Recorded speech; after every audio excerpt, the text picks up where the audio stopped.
The air in the Orbital Crucible Academy gym was thick and heavy. It was not the smell, which was sterile and clean, but the feeling. The artificial gravity was set to 1.8 times Earth standard. Every step felt like carrying another person on your back. Gene moved through his stretching routine with careful focus. He was a slim young man from Seoul, with dark hair and a quiet face. Around him, the other cadets were louder and much, much bigger. The academy trained beings from all over the galaxy, and most came from worlds with stronger gravity than Earth. Their bones were dense, their muscles were thick ropes under tough skin. They called worlds like Earth Lightworlds. The term was not a compliment. Taeho, a cadet from the high-gravity world of Varkon, stood at the main weight bench. He was massive, with a broad chest and arms as thick as Jin's thighs. He lifted a loaded bar that would have been impossible for any human on Earth. He did 10 easy presses, the heavy metal groaning, before slamming it down with a loud clang.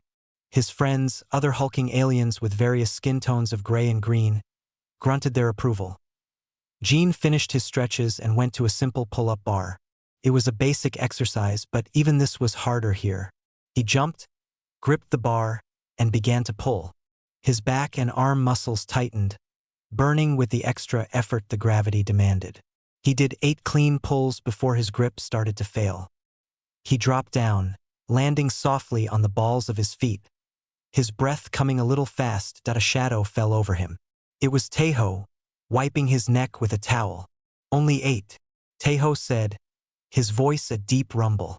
He spoke Galactic Common, the language of the academy. "My little sister could do more before her morning milk. But I forget. Lightworld muscles, right?" A few snickers came from Taeho's group. The term hung in the heavy air. Lightworld muscles. It meant weak. It meant soft. It meant not built for the real work of the galaxy. Gene looked up at Taeho. He did not glare. He did not frown. His face was a calm mask. "The exercise is for back definition, not for showing off," Gene said, his voice even. Taeho laughed, a short, barking sound. "Definition? Yes, I can see all the definition." He poked a thick finger at Jin's upper arm. Felt like being tapped with a rod. "So much to see." More laughter, louder this time, spread through the group nearby. Other cadets from different species watched with mild interest. To them, humans were a curiosity. They were smart and good with technology, but physically they were like children. Fragile. Gene just nodded, as if Taeho had made a fair point. He turned and walked to the weight rack. He selected a barbell. On Earth, he could have lifted this weight for many reps. Here, it felt like it was filled with solid rock. He lay on the bench, planted his feet firmly on the floor, and lifted the bar from its stand. His arms trembled slightly under the strain. He took a steadying breath and began to lower the bar to his chest. He pushed it up. 1. He did it again. 2. The metal felt like it was pushing him down into the bench. 3. His face was getting red. 4. A drop of sweat ran from his temple into his ear.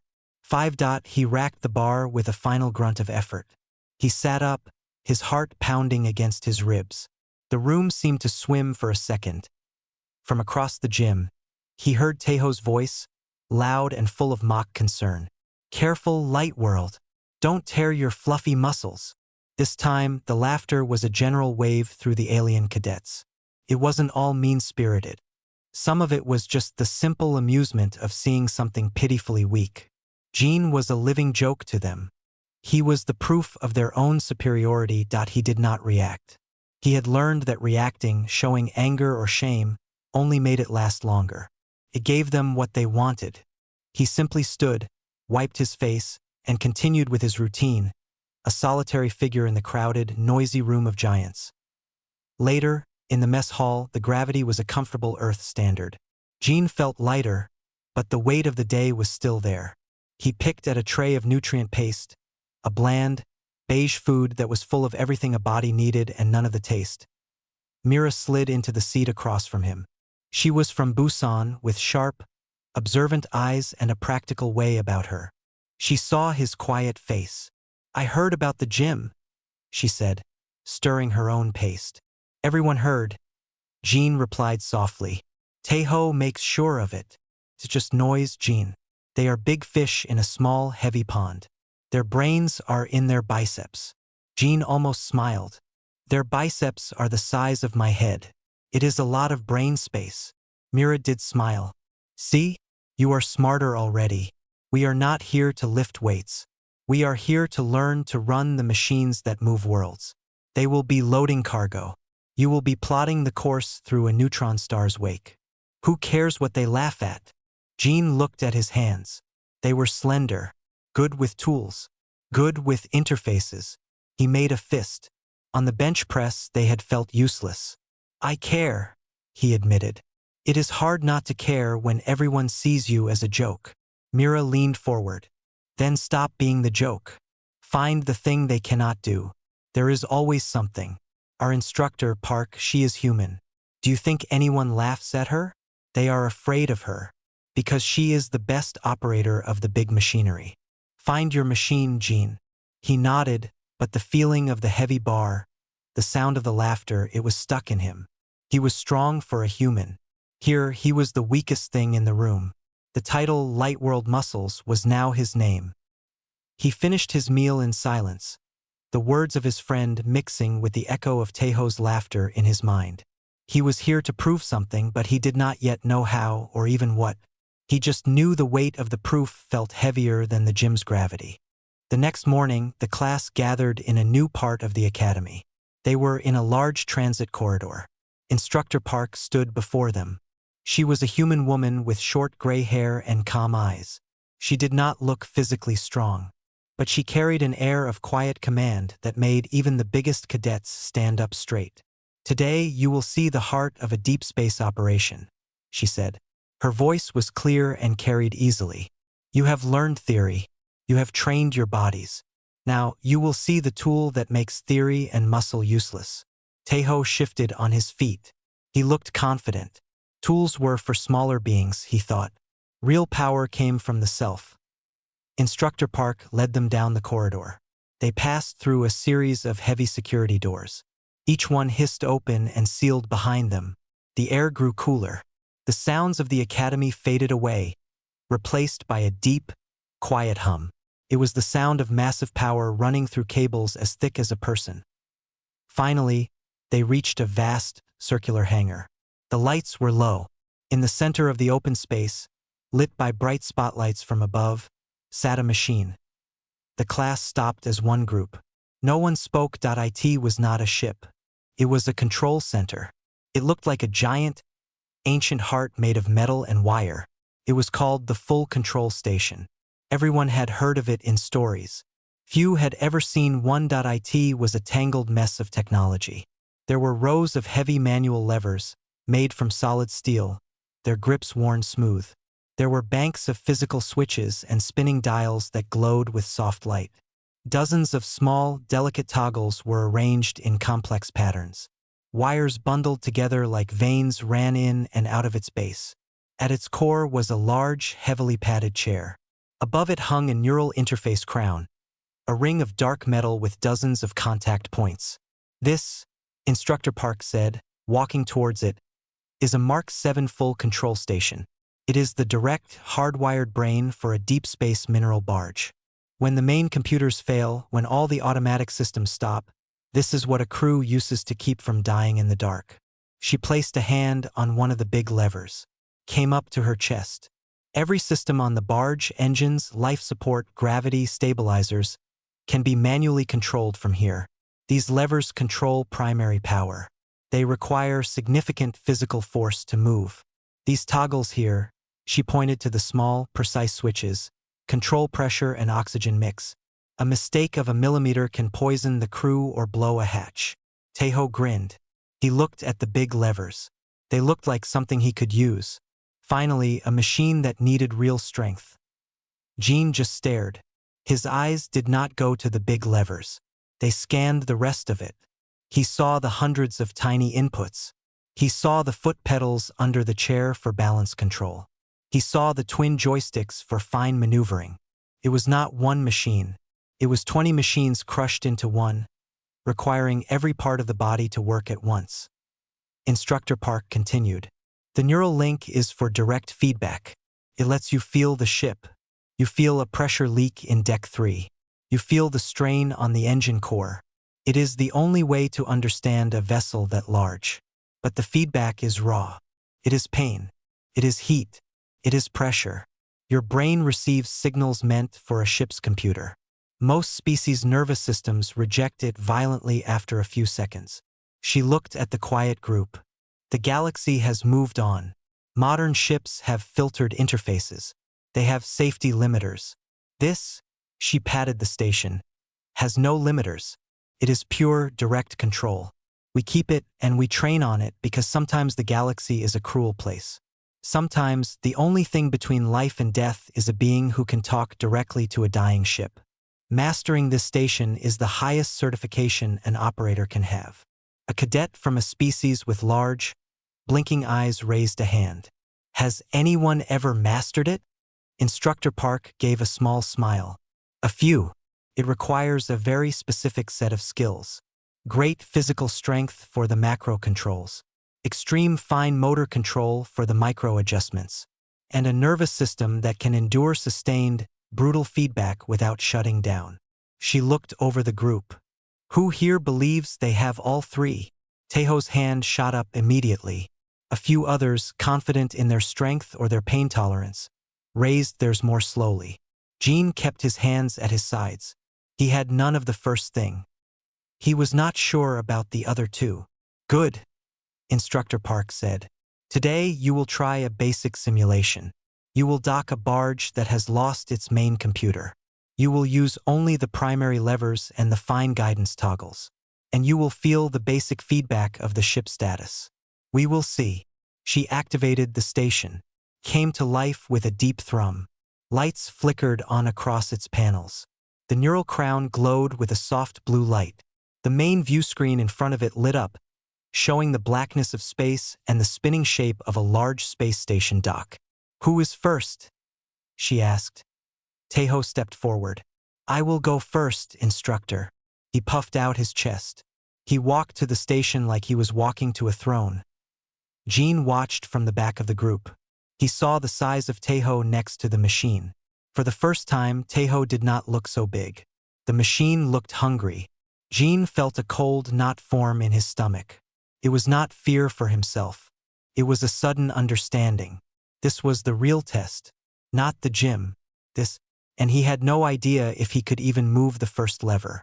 Tejo climbed into the large chair of the full control station. It seemed to fit his large frame. He gripped the two main steering levers with his big hands. He looked confident. He looked like he was born to sit there. Instructor Park stood nearby at a smaller control panel. The simulation is simple. Your barge is drifting. Use the main thrust lever on your left to approach the station. Use the fine guidance toggles on your right to align the docking port. The neural link will give you basic system status. Ready? Ready? Tejo said, his voice loud in the quiet hangar.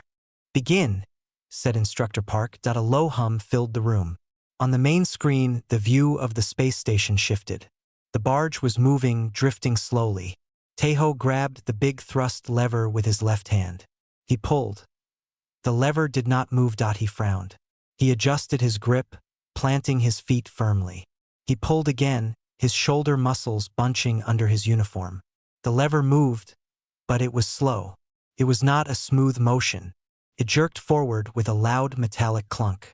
On the screen, the barge's engines fired, but in a sudden, harsh burst. The ship lurched forward too fast. Easy, Instructor Park said, her voice calm. It is not a weight to lift. It is a valve to open. Smooth pressure. Tejo grunted. He tried to push the lever back to correct the burst of speed, but again it was a fight. He was using all his strength to fight the machine. His right hand left the steering lever to try and work the small alignment toggles. His fingers, thick and strong, were too big. He tried to flip one toggle, but he hit two at once. A warning light flashed on the panel. On the screen, the barge began to tilt to one side. Your alignment is off, Instructor Park said. I see that, Tejo snapped. He was sweating now. He went back to the big steering lever to correct the tilt, but he overcorrected. The ship swayed the other way. It was like watching a giant try to thread a needle. He was all force, no control. Then the neural link activated. The soft blue light on the crown brightened. It was sending data. Tejo's body suddenly stiffened. His head jerked back. A sharp gasp escaped his lips. "What is it?" Instructor Park asked. "Pain. In my side," Tejo managed to say through clenched teeth. A sharp, cold. The feedback was simulating a minor pressure loss in the barge's lower deck. To the station, it was a simple alert. To Tejo's nervous system, it was a sudden, shocking stab of icy pain that he tried to focus. He tried to ignore the strange feeling and look at the toggles. But his big hands were shaking now. He fumbled again. Another warning light. A different, hotter pain flashed across his shoulders. "Engine stress." He growled. A deep, frustrated sound. He wrestled with the levers. The barge on the screen was now wobbling badly, drifting past the docking port. The station was getting bigger. He was going to crash. "Time!" Tejo grunted out. 17 seconds. Instructor Park said. He let go of the levers as if they were on fire. He tore the neural crown from his head and threw it aside. It clattered against the metal station. He sat in the chair, breathing hard, his face pale. The simulation froze. The barge on the screen was shown in red outline, a collision warning flashing. The hangar was silent. No one laughed. They had all seen Tejo's strength in the gym. They had all felt sure he would be good at this. It was a machine for the strong, wasn't it? Tejo climbed out of the chair. He did not look at anyone. He walked back to the group, his head down. The confidence was gone. He looked confused and angry. Instructor Park reset the station. "Who is next?" Another cadet, a female from a rocky world, stepped up. She was lighter but known for her toughness. She lasted 22 seconds. The feedback made her nauseous. She had to stop before she was sick. A third cadet, who was very agile, tried. His hands were better with the toggles, but he could barely move the main levers an inch. He failed to get the barge to move at all before the feedback overwhelmed him. One by one, the strongest and most skilled cadets in the class tried the station. None lasted more than half a minute. None got close to docking. The machine beat them all. It asked for too many different things at once. Strength and delicacy and endurance. It was a puzzle none of them could solve. The mood in the hangar grew heavy. The machine was not a joke. It was a monster. Gene watched it all. He saw every mistake. He saw how the big levers needed to be coaxed, not fought. He saw how the toggles required a feather touch. He saw how the feedback made everyone flinch and panic. He felt Mira look at him, but he kept his eyes on the station. Instructor Park looked at the tired, defeated group. This is the reality of deep space crisis control. It is not about one great skill. It is about balance. It is about enduring the unacceptable. This machine is the final judge of that. She looked around. Does anyone else wish to try? No one moved. No one made a sound. The cadets looked at the floor, at the walls, anywhere but at the instructor or the horrible machine. They were humbled. The memory of their laughter in the gym felt very far away. Gene felt his heart beating fast in his chest. His mouth was dry. He was the weakest one here. He had Lightworld muscles. He would fail faster and more embarrassingly than anyone. He should stay quiet. But then he thought of the laughter. He thought of the feeling of the heavy bar in the gym. He thought of Myra's words. Find the thing they cannot do. His feet moved before his mind could stop them. He stepped forward from the back of the group. Every head turned to look at him, eyes wide with surprise. Tejo stared, his confusion turning into disbelief. I will try, Gene said. His voice was quiet, but it did not shake. For a second, there was nothing. Then, a snort came from Tejo. It broke the silence. Then, a low chuckle from another cadet. Then, the whole group was laughing again. It was not mean now. It was desperate. It was the release of their own frustration. The idea was so funny, so ridiculous, that they couldn't help it. The boy who could barely lift a bar was going to try the machine that broke the strongest among them. Instructor Park did not laugh. She looked at Jean. She looked at his calm face, his steady hands. She saw something the others did not. "Very well," she said, and her voice cut through the laughter. "Cadet Jean, the station is yours." The laughter followed Jean as he walked to the full control station. It was a wave of sound that washed over him. He did not look back. His focus was on the machine. Up close, it was even bigger. The worn levers stood like metal trees. The seat was large and worn in the center from countless users. He heard Tejo's voice from the group, clear and full of amusement. "Do you need a boost up to the chair, Lightworld?" More laughter. Jean ignored it. He did not try to jump or climb. He placed a foot on a lower support bar and pulled himself up smoothly, sliding into the chair. His movements were efficient, not forceful. He settled in. The chair was too wide. He had to sit forward on the edge to reach the foot pedals. Instructor Park watched him closely. Same simulation, drift correction and docking. "Begin when you are ready." Jean nodded. He looked at his hands for a moment. They were slim, good with tools.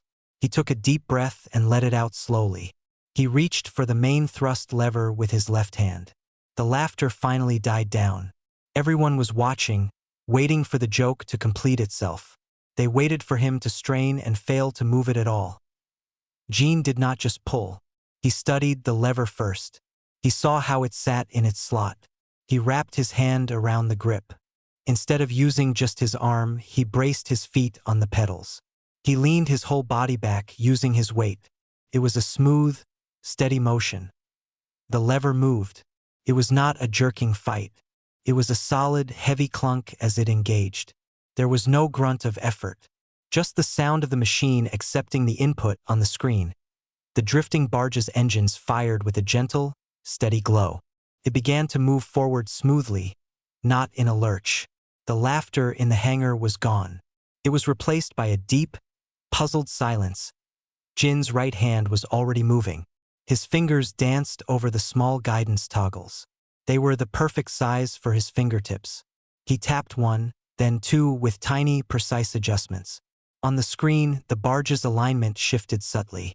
The nose of the ship began to line up with the docking port on the space station. It was slow. It was perfect. Tejo stared, his mouth slightly open. He could not understand what he was seeing. The boy who struggled with a pull-up bar was moving the giant machine like it was a part of his own body. Then, the neural link activated. The blue light on the crown glowed. Jin's body went rigid for a split second. A sharp hiss escaped his lips. His knuckles turned white where he gripped the steering lever. The feedback was the same as the others felt.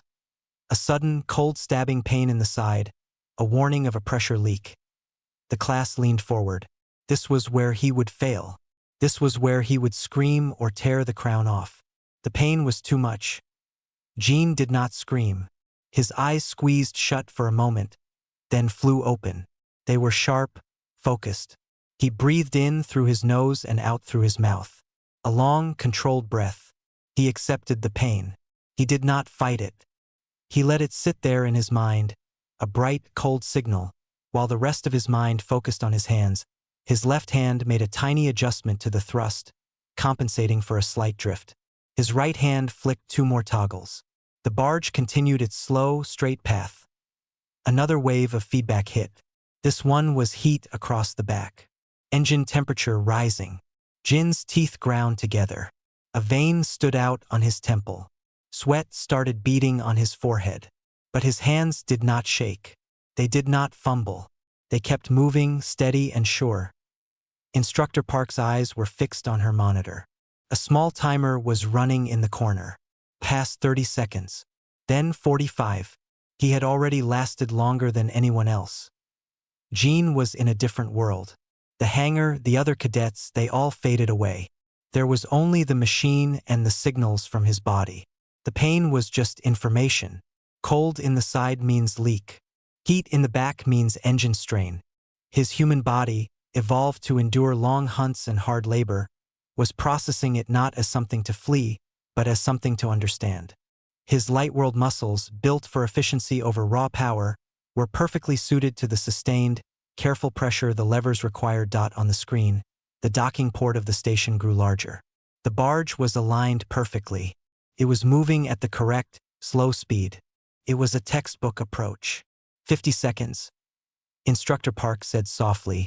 Almost to herself, Jin's foot pressed down on a pedal to fire a braking thruster. His left hand pulled the main lever back to the neutral position with the same smooth, weight-based motion. The barge came to a complete stop. The docking clamps on the screen extended and connected with a satisfying green flash. Docking sequence complete flashed across the main viewer. He had done it. On his first try. For another 5 seconds, Jin just sat there, breathing deeply, still connected to the neural link. He was managing the feedback, understanding the ship's stable status reports. Then, and only then, he reached up with a hand that trembled slightly from effort, not panic, and lifted the neural crown from his head. He placed it gently back on its rest.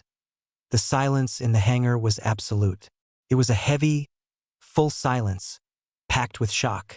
The only sound was Jin's steadying breaths and the low hum of the deactivating station. He turned in the chair. He looked at the class. His face was pale and shiny with sweat. His hair was damp, but his eyes were clear. He looked at Taeho. Taeho's expression was blank, like his brain could not process the information his eyes had sent it. Jin did not smile.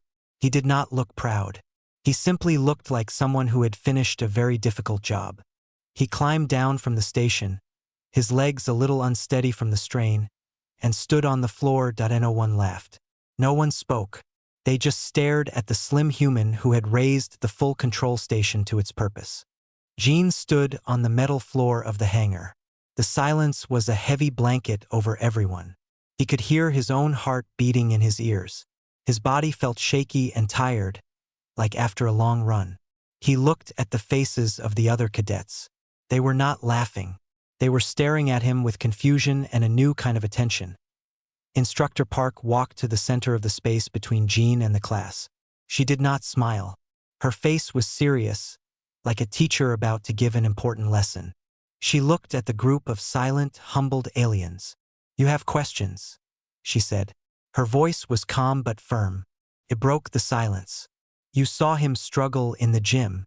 You see him now. How is this possible?" She turned and pointed at the main thrust lever on the station.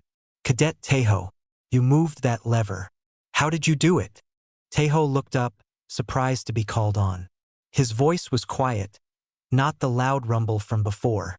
"I pulled. I used my strength." "You fought it," Instructor Park corrected. "You used explosive power, like a sprinter starting a race. It is fast and uses a lot of energy quickly."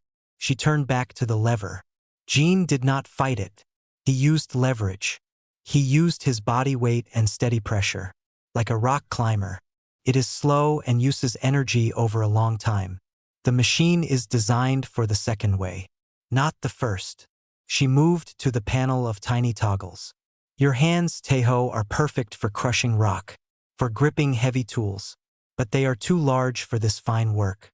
Jin's hands are from a species that evolved to make small, complex tools. To tie knots, to sew, to write. His fingers have finer control. Finally, she pointed to the neural crown. "And the feedback. It is not a test of how much pain you can take once. It is a test of how much you can endure and still think clearly. Your species," she said, looking at the aliens, "are stronger. When you feel pain, it is a signal of immediate, serious damage. You must react fast to survive. You are built to escape the source of pain quickly." She looked at Jin. His face was still pale. Humans are different. On their world, survival often meant enduring. Carrying an injury for miles to find shelter. Working for hours with tired, aching muscles. Their nervous system can hold pain at a distance. They can think around it. For this machine, that is not a weakness. It is the most important strength. The class listened. They were trying to understand. It was like learning that water was not for drinking but for breathing. It turned their world upside down. Jin's Lightworld muscles. Instructor Park continued, saying the term without mockery now, are not for lifting the most weight once. They are for applying the right amount of force precisely for a very, very long time. They are endurance muscles. This station is not a test of strength. It is a marathon. He is a marathon runner. You are all sprinters. In a short race, you win. In the long race, with obstacles and pain, he does. Taeho looked down at his own big hands. He thought of how he had strained and grunted. He thought of the shocking, unbearable cold of the feedback that made him want to rip his own skin off. He had lasted 17 seconds. Jean had stayed connected for over a minute, completed the task, and then calmly removed the crown. The difference was not about courage. It was about biology. It was about shape and function. Another cadet, a female with long limbs, spoke up. So, humans are better at this? Instructor Park shook her head. No. Not better. Specialized. The galaxy needs sprinters. It needs beings who can lift heavy hull plates, who can work in crushing gravity. But the galaxy also needs marathon runners. It needs beings who can talk to a broken machine for hours, who can make 1,000 tiny corrections while their body is screaming at them to stop. We have spent so long looking at one kind of strength that we became blind to the other. She looked at Jean with a respectful nod. What you saw was not a weak being becoming strong. You saw a different kind of strength being used for the job it was made for. His body was literally built for this. Jean listened. He felt the truth of her words in his own tired bones. The burn in his muscles from the station was not the sharp pain of a torn muscle. It was the deep, familiar ache of a long effort. It was the feeling after helping his father move heavy furniture all day back in Seoul, not by lifting it all at once, but by shifting it slowly, carefully across the floor.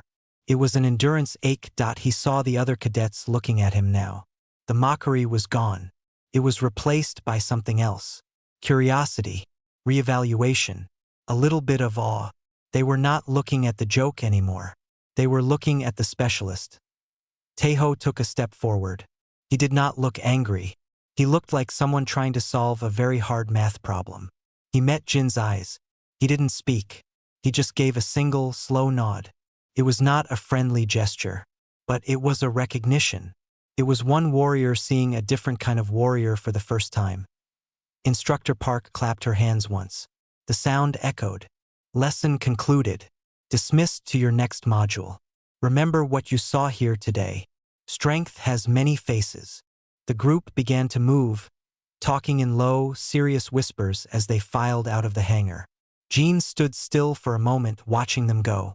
Mira walked up to him and punched him softly on the arm. She was grinning. Told you to find your machine, she said. Jean finally smiled, a small, tired smile. He had found it. And in doing so, he had found a part of himself he never knew the galaxy needed. The quiet after the lesson did not last long. 2 days later, an alarm cut through the academy. It was not a drill. It was a deep, pulsing tone that meant a real emergency. All cadets were called to the main briefing hall. A large screen showed a live feed from deep space. It was a mining barge, the Stone Bearer. It was drifting. The announcer's voice was tense. Critical system failure aboard the Stone Bearer. Main computer is down. Automated systems offline. Crew reports they cannot engage manual override. They are losing life support. The closest tug is 4 hours away. They have 1 hour of safe air. The head of the academy, a stern-faced alien, stood before them. The barge is too far for an evacuation in time. Someone must go there, board it, and manually bring its backup systems online from the primary control room. That means using the full control station on the barge itself. A murmur went through the cadets. They all looked at Instructor Park. She was the only certified operator. Instructor Park stepped forward. Her face was grim. I am on the other side of the station. It will take me 20 minutes to get to a shuttle plus flight time. By the time I board, it will be too late. The head turned to her. Is there anyone else? Anyone who has even basic familiarity? The room was silent. The cadets looked at their feet. They had all failed the simulation. The memory of the feedback pain was too fresh. The thought of doing it for real on a dying ship was unthinkable. Instructor Park's eyes scanned the room. They stopped on one face. There is one cadet who has successfully completed the primary docking simulation on the Mark 7. Every head turned. They all looked at Gene. He felt the weight of their stares. It was different from the gym. This was not mockery. This was hope and fear mixed together. He saw Taeho looking at him, his usual confidence gone, replaced by a stark understanding of what was being asked. No, the head said, seeing Gene. A cadet? A first-year human? It is impossible. It is the only possible thing, Instructor Park said firmly. He has the aptitude. The station requires his specific physiology. He understands the basic controls. There is no other choice. On the screen, a timer counted down the estimated air on the stone bearer. 53 minutes. Jin's mouth was dry. His hands felt cold. This was not a simulation. Real lives were fading with every second. The thought of failing was a heavy stone in his stomach. But the thought of doing nothing, of letting people die because he was afraid, felt worse. He stood up. His legs felt weak, but he locked his knees. I will do it, he said. His voice did not sound like his own. There was no time for discussion. Instructor Park rushed him to a shuttle bay. A small, fast courier ship was waiting. The flight was a blur. Gene sat in the co-pilot seat, listening to Instructor Park's rapid instructions over the headset. Remember, it is the same layout, but the feedback will be real. You will feel the ship's injuries. Do not fight them. Read them. Use them. Your job is to get primary life support and basic thrust online. Just enough to get them into a stable orbit and buy time for the tug. Gene just nodded, repeating the steps in his head. The courier ship docked with the drifting barge. Gene, in a simple pressure suit, climbed through the airlock. The inside of the barge was dark, lit only by red emergency lights. He could hear the groans of metal. He moved quickly, floating in the zero gravity of the dead ship, pulling himself along guide rails toward the command deck that he found it. The full control station sat in the middle of the dark room, lit by its own emergency power. It looked bigger here, real. He floated into the chair and strapped himself in. He put the neural crown on his head. Gene, can you hear me? Instructor Park's voice was in his ear. Yes, he said. Link when ready. Good luck. He took one more deep breath. He reached out and pressed the activation rune. The world exploded into pain and light. It was not like the simulation. This was not a single cold stab or a hot flash. It was a flood. It was a chorus of screaming signals. He felt a terrible, sucking emptiness in the ship's lower deck. A major hull breach. He felt a fire in the port engine manifold. An electrical fire. He felt the dizzy, sickening spin of the ship. Stabilizers dead. The pain was everywhere in his mind. A storm of damage reports. He cried out. It was a short, sharp sound of pure shock.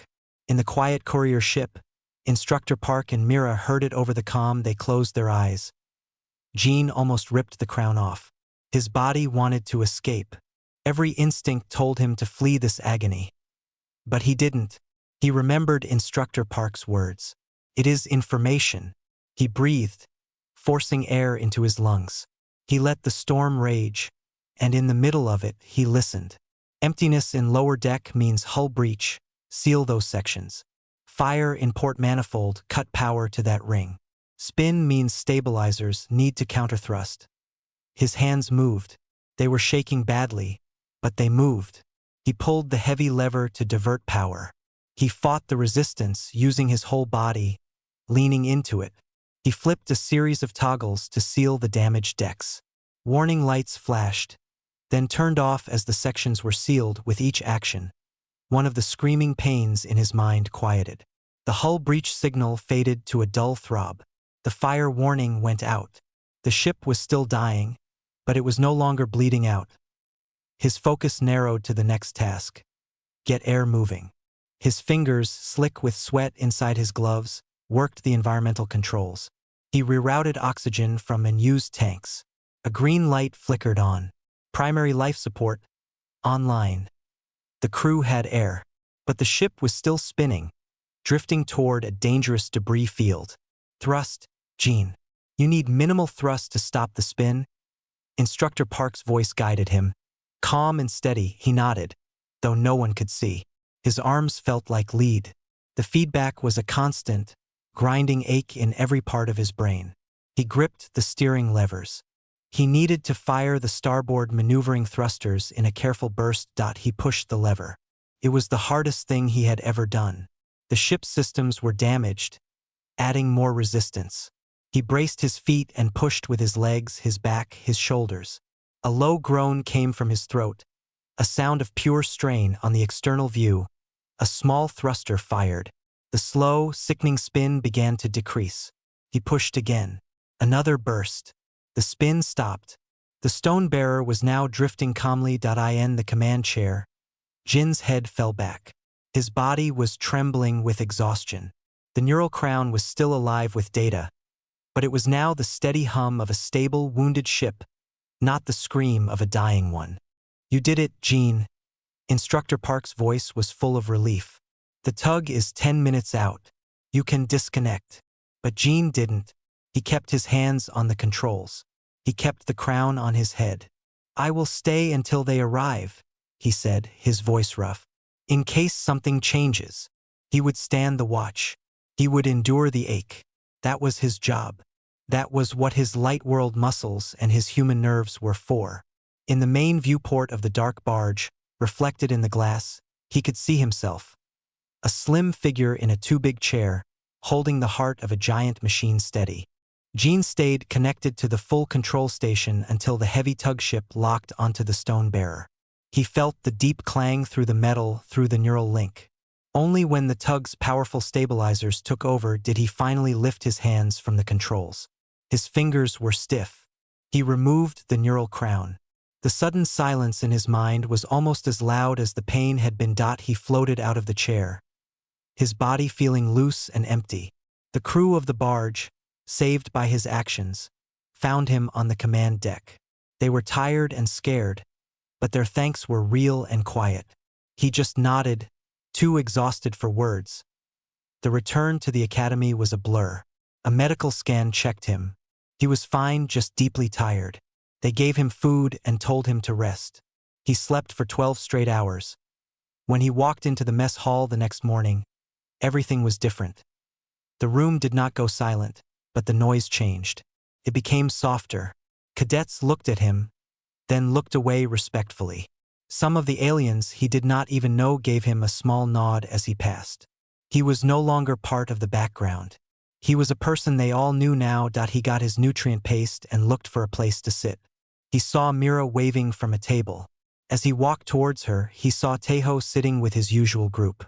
Tejo saw him too. For a moment, their eyes met.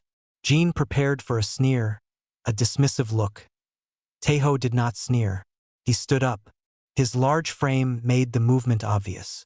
The others at his table stopped talking and watched. Tejo walked over to Jean. He stopped a few feet away, his face serious. He did not say thank you or good job. Those words did not fit what had happened. Instead, he gave a slow, formal bow from his shoulders. It was the kind of bow one warrior gives to another, a recognition of respect. Your strength is not a joke, Tejo said, his voice low. I was wrong. Jean was surprised. He did not know what to say. He gave a small bow in return. Your strength is also real, Jean said. It is just for a different purpose. Tejo nodded once, a look of understanding passing over his face. He returned to his table. The conversation there did not restart. His friends were watching Jean with new eyes. Jean sat with Mira. She smiled. See? I told you they would stop laughing. Later that day, the whole class was called to the main lecture hall. Instructor Park and the head of the academy were there. The head spoke first. The actions of Cadet Jean saved 14 lives yesterday. He demonstrated a skill this academy and this galaxy desperately needs. We have been training for power, but we have neglected training for endurance and fine control. That changes today. Instructor Park stepped forward. Effective immediately, all cadets in the operations track will begin a new training module. It will focus on human endurance techniques, fine motor skill development, and neural feedback management. The goal is not to make you human. The goal is to help you find the marathon runner inside yourselves, to add that skill to the sprinter you already are. She looked at Jean. Cadet Jean will assist in designing these exercises. He has shown us what is possible. He will help us teach it. Jean felt a flush of surprise. He was just a first-year cadet. But he saw the logic. He had lived it. He knew what his body did that others could not. The class did not complain. They did not groan about more work. They listened with serious faces. They had seen the spinning barge on the screen. They had seen the timer counting down. They knew now that the big muscles were not the only answer. They needed more tools, and Jean had shown them what those tools looked like. After the announcement, Jean walked through the Academy's observation deck. The large window showed the stars and the high-gravity planet below, swirling with storms. He thought of Earth, far away, a small blue light in all that darkness. A light world. Mira found him there. Thinking deep thoughts? She asked. Just thinking, he said.